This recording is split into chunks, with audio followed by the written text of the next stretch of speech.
Hi, this is Paula Hillenbrand. I'm here with Mildred Bottner Anderson at Mildred's home, and we are here today to listen to Mrs. Anderson talk about her her legacy on this property and the local history. Mrs. Anderson, would you please start with telling us about the history of the property and then work into the house? Okay. This house and property my father bought in 1927, and it was on a tax sale at that time. He had worked with Mr. Bernard Williams, and he was a cattle dealer, and my father had, he had 2.5 years of veterinary training in Germany, and lots of people, and he worked with this man a lot of times. And so he had a farm over in PG County, a much bigger farm, but people would steal him blind. He couldn't lay a shovel down or a pitchfork, and it would disappear. So he said, Bernard, when or where could I find a farm in Anne Arundel County that I am not plagued by thievery? And he said, well, there's one for sale right now. It's in the family. My mother would have to sign off on it.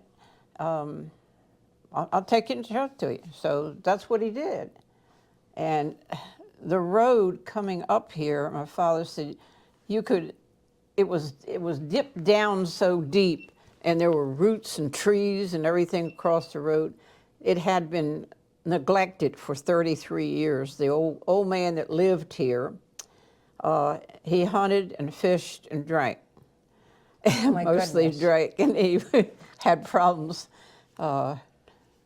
keeping things up.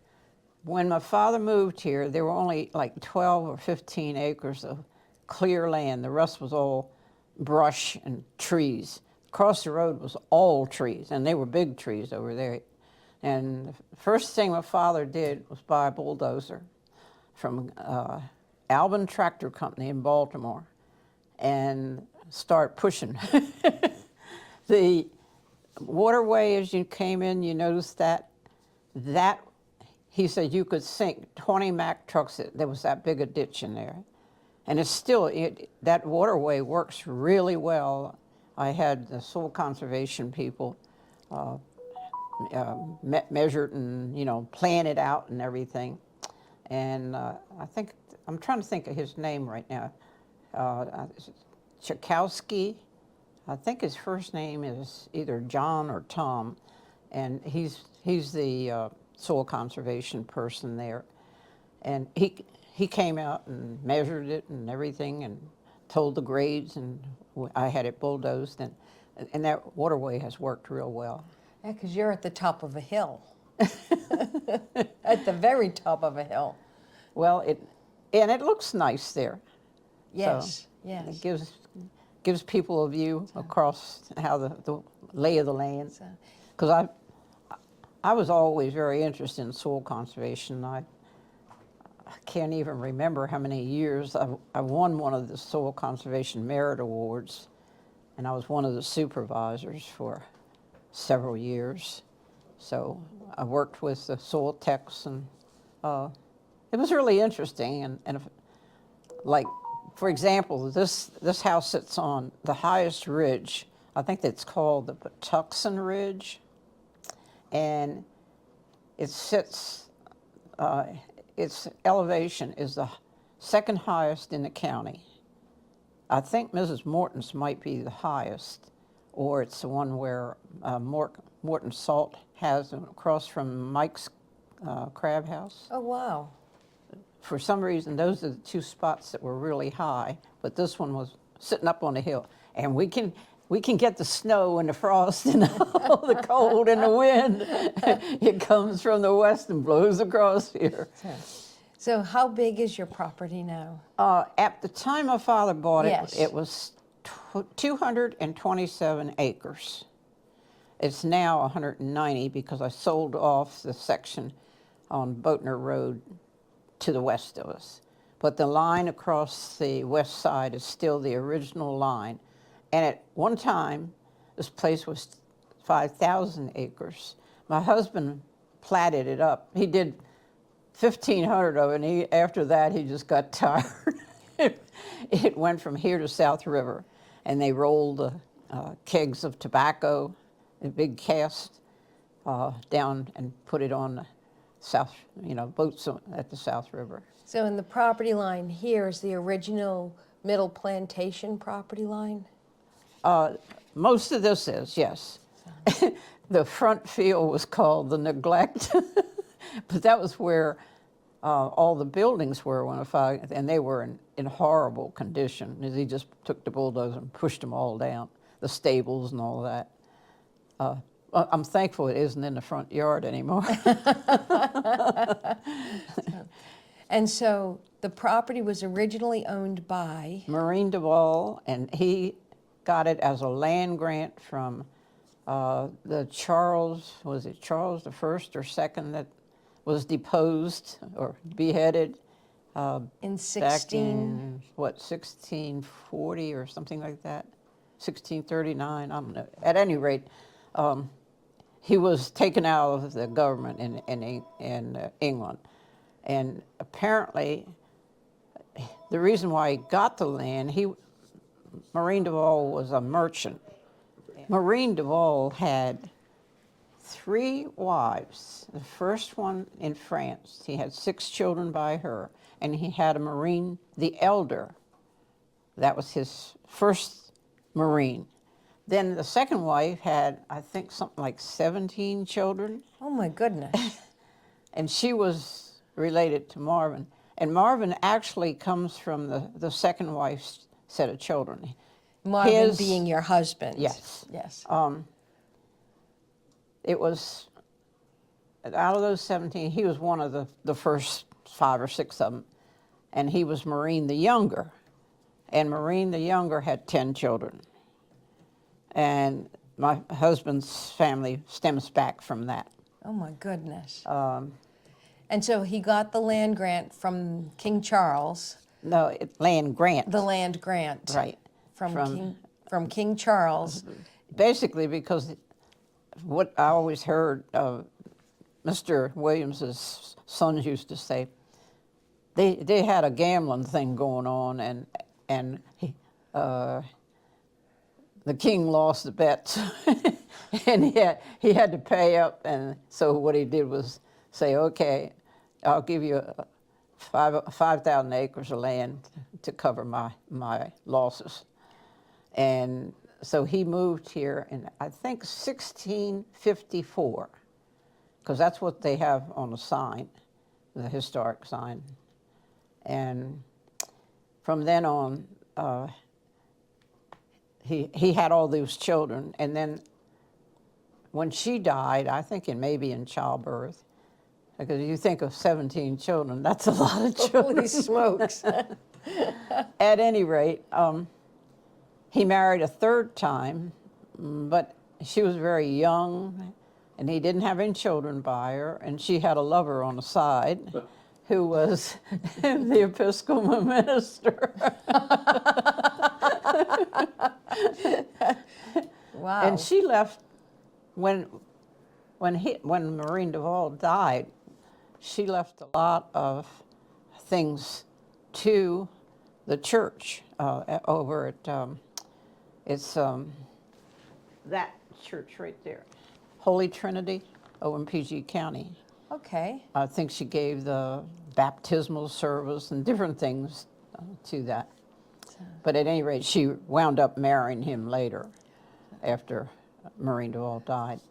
And the property went from here across Davidsonville Road, Yep. some, And to the river? That was,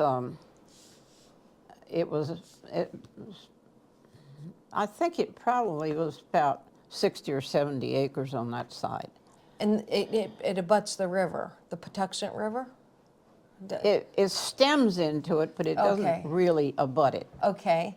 Patuxent's along, and like all this area has Patuxent close to it. Right, right.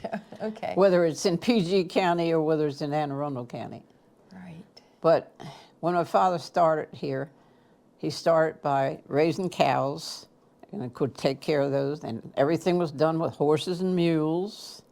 And he built all the buildings on this place. Was he married at the time? No, He came over with his mother, and he was 15 and a half when he came over. From In Germany? Yes, from near Munich. And he worked for the King family, which was, they were German, and their name was really Koenig, which means king in German. And when they came over, he first lived down on the King place and worked for them, and then gradually worked his way up and got different things. And time he bought the farm over in PG County, and it's real close to the border. It was, I think, like, it was called Poplar Ridge, and it was probably 360 acres, but a lot of it was wooded, and it just had problems there, as PG County still has problems. Yeah. There's a lot of crime in PG County. Well, that was a very different time that many years ago in the 1920s, but there was still he still was having problems. So he came here. So- How old was he in 1927? Do you know?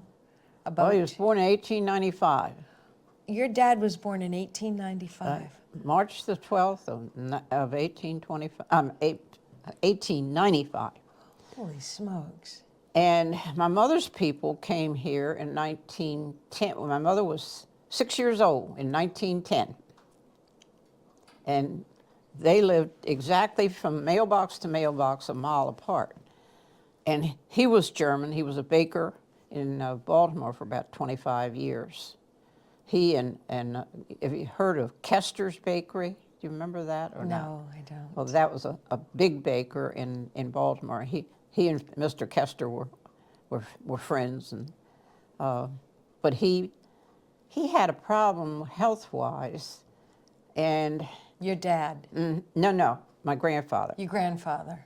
And that's how he happened to come out here, because the doctor said, you got to get away from that bakery business. It's just too stressful. Your and too-" mom's dad. Got it. Okay. So I think he was like 42 when he started a farm over there where Kirk lives. And he knew all the neighbors and everything. The next door neighbor was at first, it was the Linthicums, that big house that had the roof go in on that last tornado. And then the Wasons bought it. And the Wasons had 2 daughters and a son. James Hamilton Wason was a really good carpenter, and the 2 girls each had a lot of children. In fact, I think Pauline, and she was known as Polly, Polly had 23 children. Oh my goodness. And my mother said they used to stuff them in bureau drawers. She said, you never saw so many kids in all your life. Most of those are dead now, but they married into a lot of different people around here. And most of them, I think, the majority were girls. And one of them actually lived right at the boundary. The first house at the corner of this property was Arthur Cole, and his father was Bernard Cole. And all those kids were Dr. Hayes, who my parents knew, and they lived up Davisonville. They were the doctors, or the doctor for the community. Mrs. St. George Barber and her husband brought them in because they felt they owned property down on the South River. And they came in, I think probably for timber. I think they ran some kind of logging or lumber business. And they did a lot around here. And she actually served in legislatures she was a Bigelow, and he was St. George Barber. And he died quite young. I can't remember what he died from, but he died very young. So, and she never remarried. Huh. And they named the road after him. Huh? And they named the road yeah, they after named the him. road down there after him. And her house is still there. I don't know who owns it now, but Excuse me, your family was yeah, 1 my mile away. mother's side of family. Right. Your mom's side of the family right. was 1 mile away. You were born here. No, I was born in Annapolis, and when I was 2 weeks old, I came here. And I've been here ever since, except for the 5 years that I was away at college. So your family owned a home in Annapolis too? No. When you were born? No. Oh, you- No, we went to the Annapolis hospital, and people stayed 2 weeks when they had babies. Oh, got it. Okay. So that's what I did. I came here, and we had animals of all kinds. Had about 80 heads of cattle and 80 heads of pigs and chickens, 1,500 chickens. We furnished restaurants in Annapolis like Carvel Hall, Blue Lantern Inn, the Presto, the Greek restaurant. There were, I think, 7 restaurants that my father actually took things to. And he butchered the pigs and occasionally a steer. And most of those restaurants bought meat from him. And then my mother sold the eggs. They had a route in town, and I think they had like 60 customers plus the restaurants. Wow. And when your dad bought the property, it was in disrepair, the home also, if I remember correctly. So, There was a tree growing out of the cellar window. and you said that where your kitchen is now was the original section of the house, Yes. and that was used to house the tractor. Well, that's what my father did. He put his bulldozer in there. Where the kitchen table sits, that's exactly where the bulldozer sat. And then there was a big freezer on that whole long wall. And it had no basement under it. It had a stone floor. And it had a brick bake oven and a pantry on this end. But my father made a garage door and had the bulldozer in there. Which direction did the garage door face? If you look at the window in the kitchen, it's exactly Oh. where the garage was. They bricked up the bottom half of it. And that section of the house was originally built in? In the 1750-ish, I think. And then this section, he first had that section with a kitchen and a pantry and a fireplace and a bake oven. And upstairs was his bedroom and a little dressing room where our bathroom now is. And then this room was a bedroom. So it was very limited space.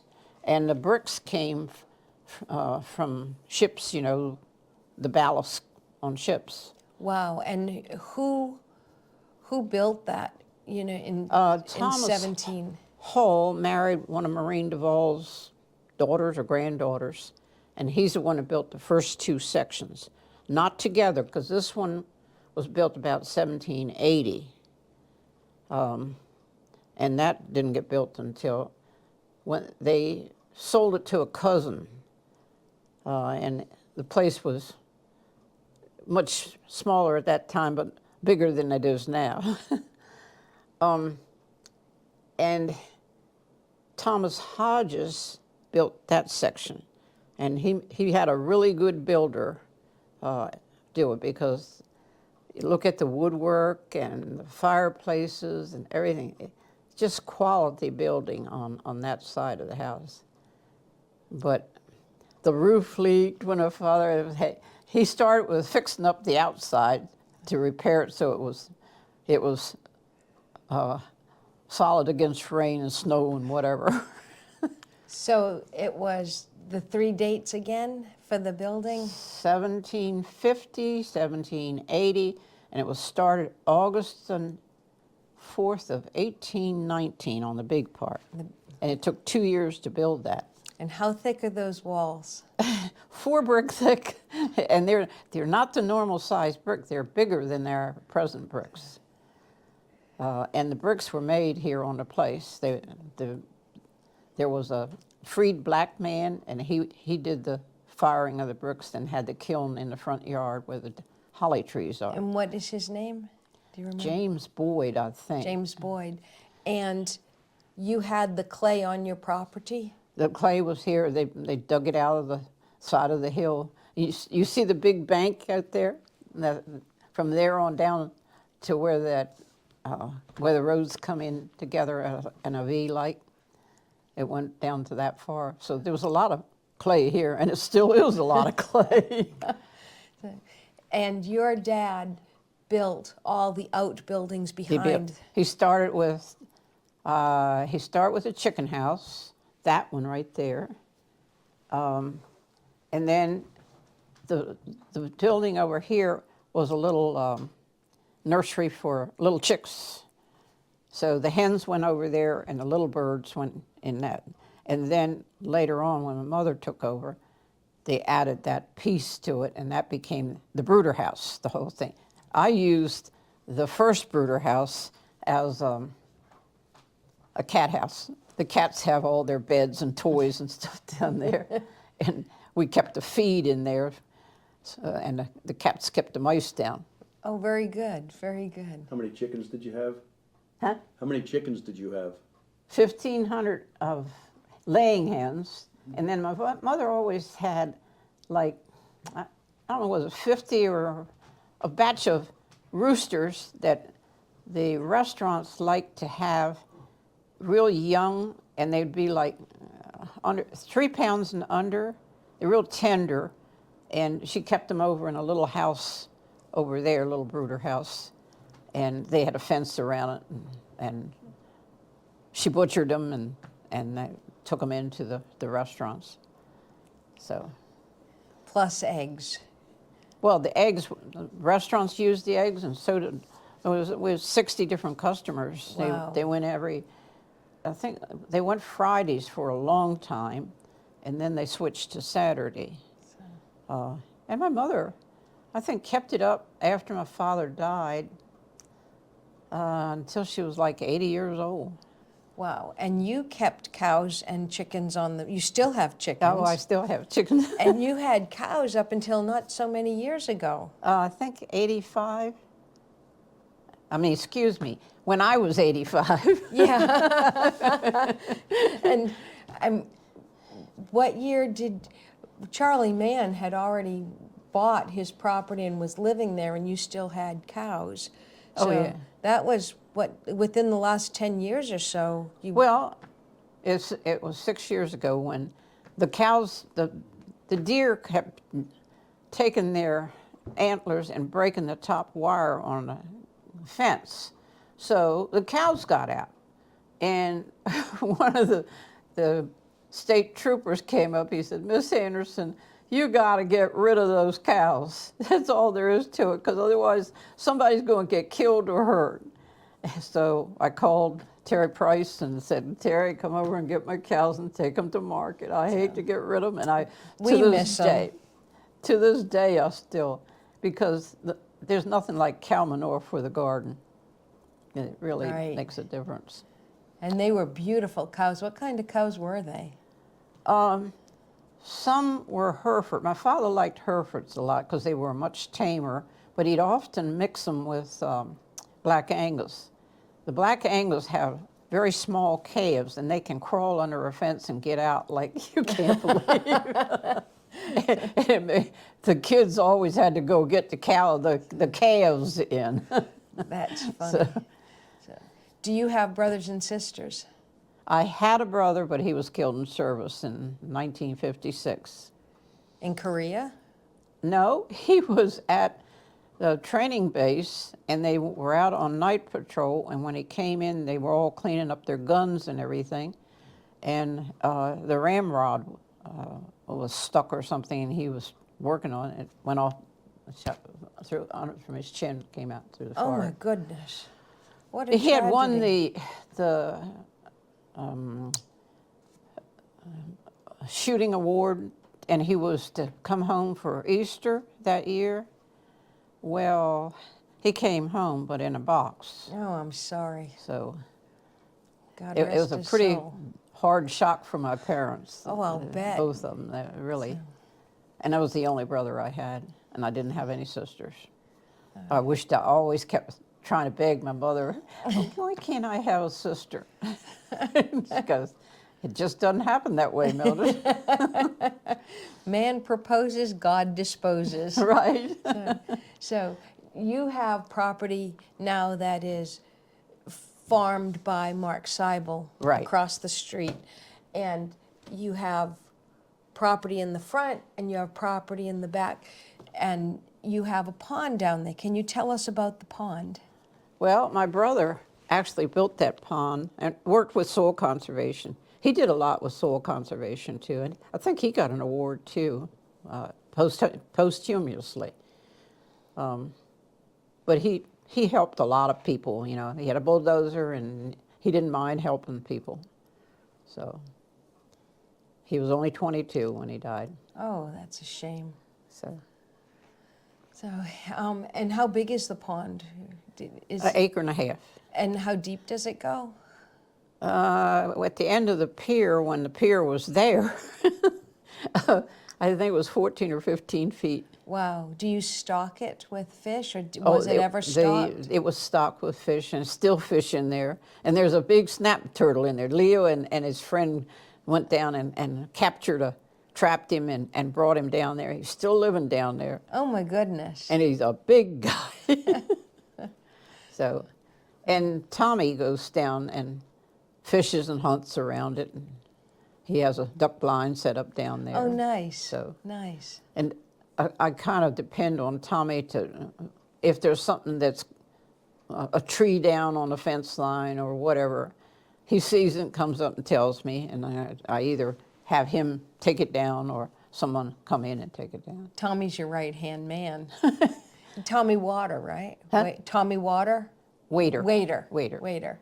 And I've known Tommy since he was 8 years old when his grandfather raised him, and he came over and asked my father, "Mr. Joe, could I bring the boys over here and teach them how to hunt and fish?"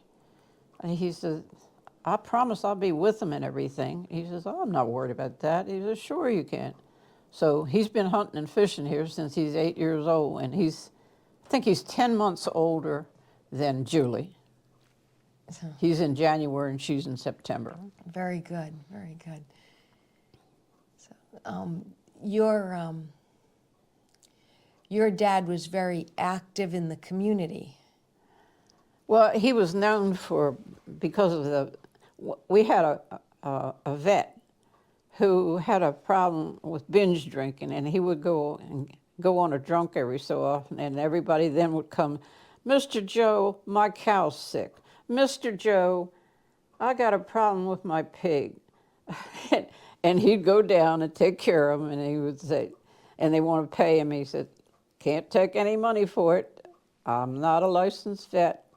I only worked for a vet." And I was apprentice for 2.5 years to him. And his name was Dr. Barefoot. Oh, In my German, goodness. it is Barfuß. Barfuß. But that actually means barefoot. So it was kind of a funny name for a vet. And, but he actually, at one point, Mr. Woodward with Bel Air Estates, he had a lot of race horses, had a horse that had caught his neck on a barbed wire fence, and it really did a lot of damage to it. And he wanted to get Dr. Wigley, but Dr. Wigley wasn't anywhere to be found. So Gabriel Nally was the farm manager over there, and he was a friend of my father's. And he said, "Mr. Woodward, I know somebody who probably could take care of that horse. He's not a licensed vet, but he's pretty good." So He said, go get him. It was a Sunday morning. I can still see him coming in and saying, Mr. Joe, can you come take care of a horse for us? Because Wiggly's not around. I don't know where he is, but he's not around.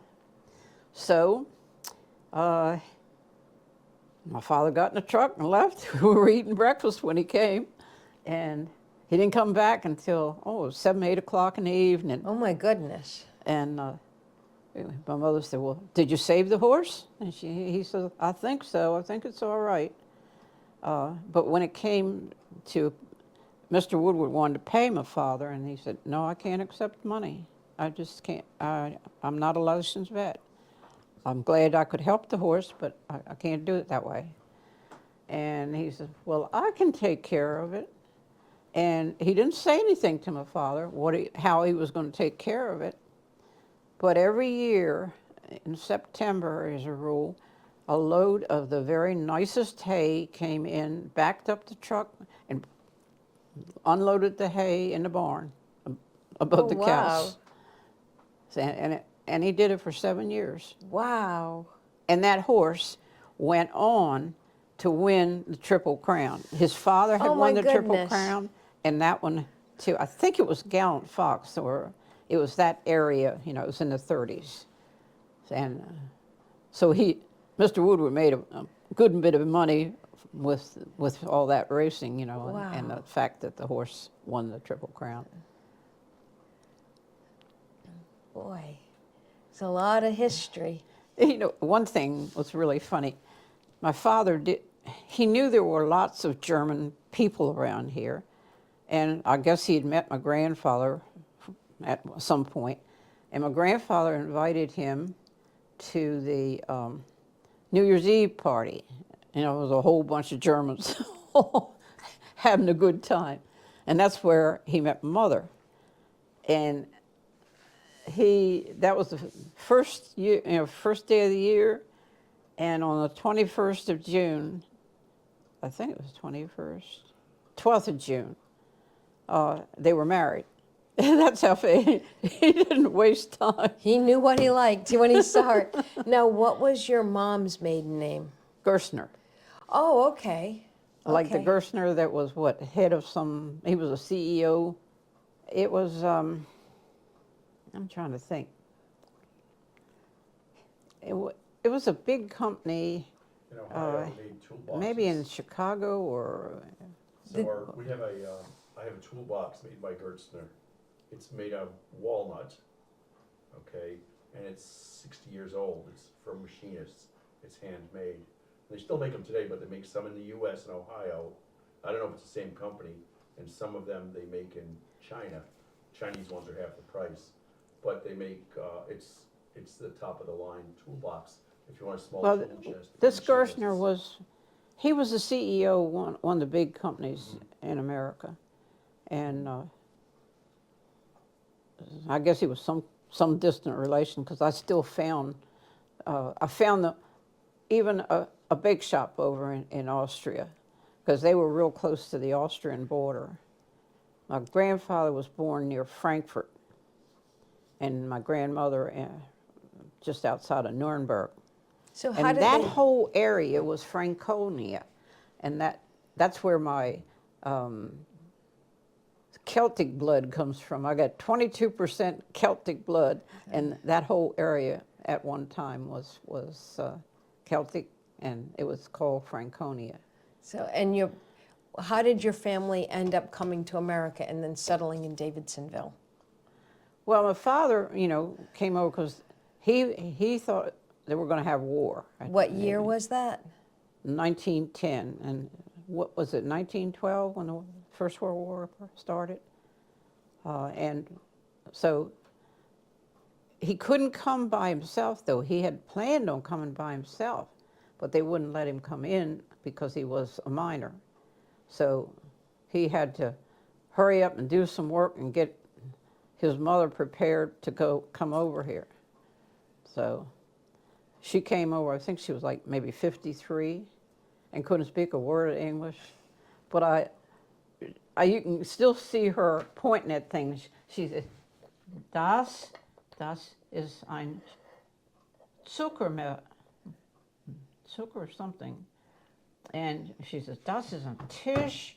And she'd say, now, wie geht's? Was heißt die? Das? And I go, that's a chair. She says, nein, it's a Stuhle. And that's how I learned the really accurate pronunciation of German words. And when I got to college, and I took second semester German without having taken first, but I went to the guy that was the teacher of it, and he spoke, well, I had him for Spanish, and his name was von Schwertner. And I said, Mr. Von, I have a strange request of you. And he said, do you think that I could do second semester German without having first?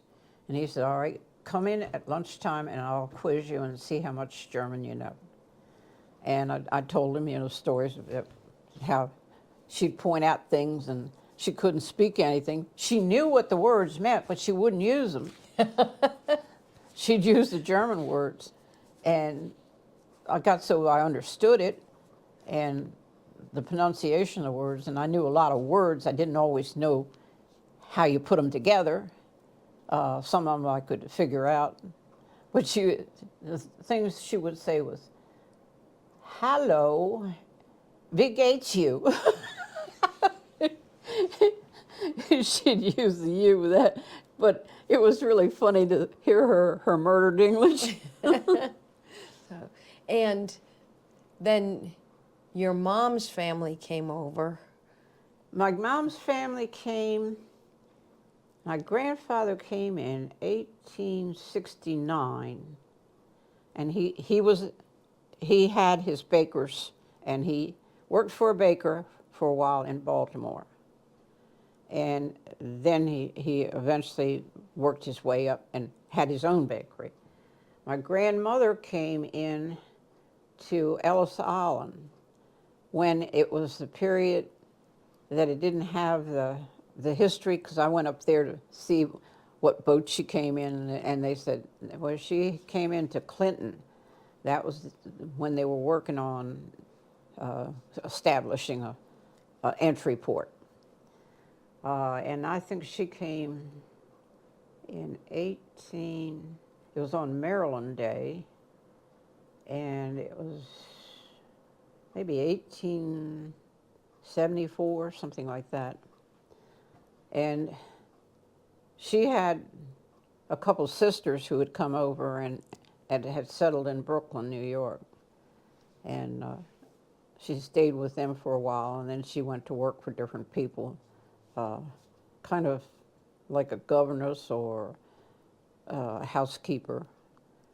And then she moved down one sister moved down to Baltimore, and she came down to Baltimore, and that's when she met my grandfather. At the bakery. And I guess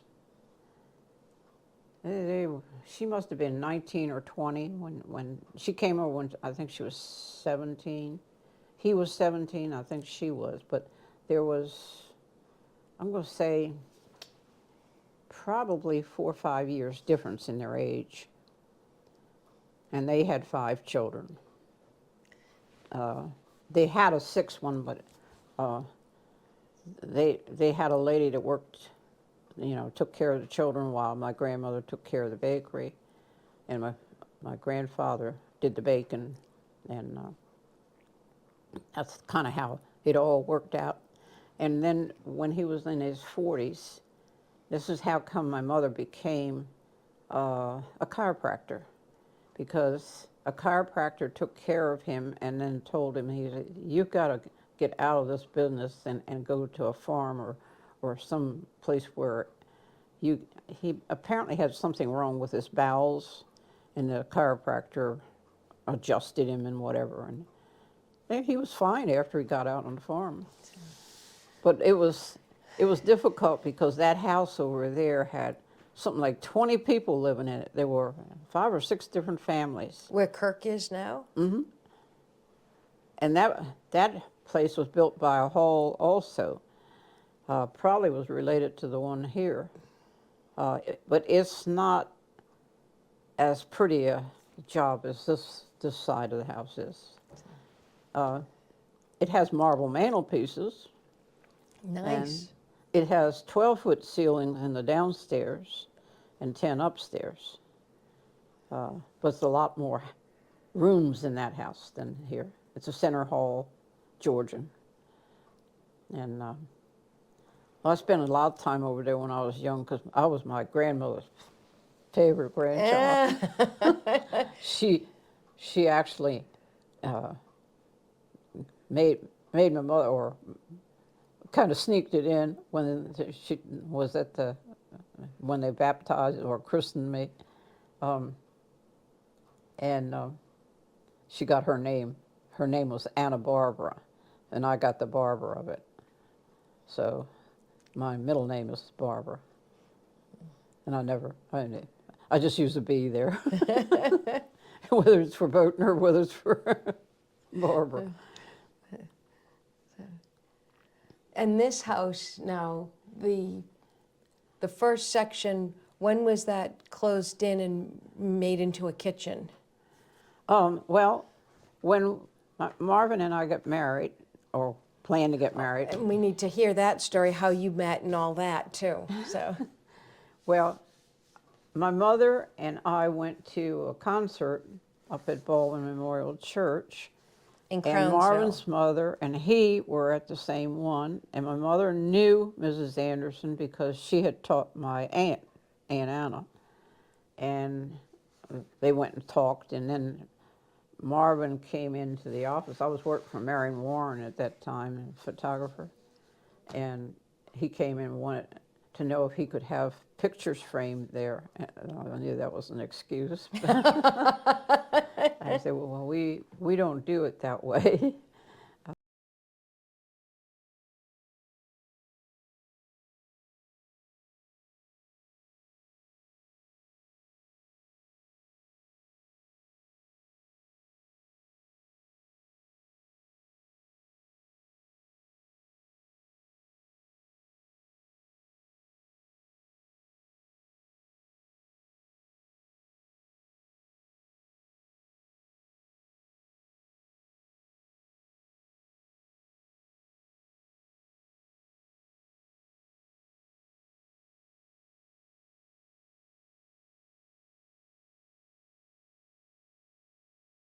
He stacked all the different kinds of meats, and then the freezer was right outside there. So you lived in We lived in the big part of the house. the big part. And I had the room above here. Brother had the room where I am now, you know, my bedroom. And then my grandmother came to stay with us, the same one that came with my father. So she got my room where it is now, and I had to move out over here. And the rats used to carry my socks off. They came down the chimney, and if I left my socks out, I don't know why, but they always managed to get my socks. Didn't bother anything else, but my socks were gone. That's funny. That's funny. So when you got married, your dad was slowing down the business by then? Actually, he was pretty active. He didn't die until he was 87 and 7 months. He died in 1983. My mother died in 1988. And so he died in, and she was 83 and he was 88. Unfortunately, the camera got buggy and we lost the last bit of our interview with Mrs. Anderson.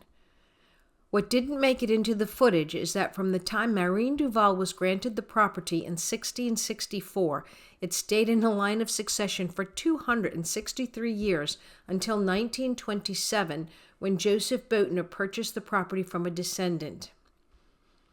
In 1958, Mildred married Marvin Anderson, who was also a descendant of Mareen the Younger, and Marvin moved into the home. Marvin, Mildred, and her family then undertook the renovation and restoration of the two older sections of the home to bring them from backhoe storage and utility spaces to functional and beautiful modernized living spaces. Restoring and maintaining all 3 sections of this historic home, the outbuildings and property, has been an ongoing commitment throughout the Bottner and Anderson stewardships. In the 359 years since Mareen Duvall acquired the land, and in the 273 years since the first brick was laid, this property was only out of the Duvall line of succession for 31 years. We would like to thank Mrs. Anderson for sharing the history of this property, her family's journey as mindful stewards of the land, and their work as caretakers to restore this beautiful historic home. In an effort to preserve a piece of our local Maryland history, this video was recorded in February 2023 by Wayne and Paula Hillenbrand. Thank you for watching.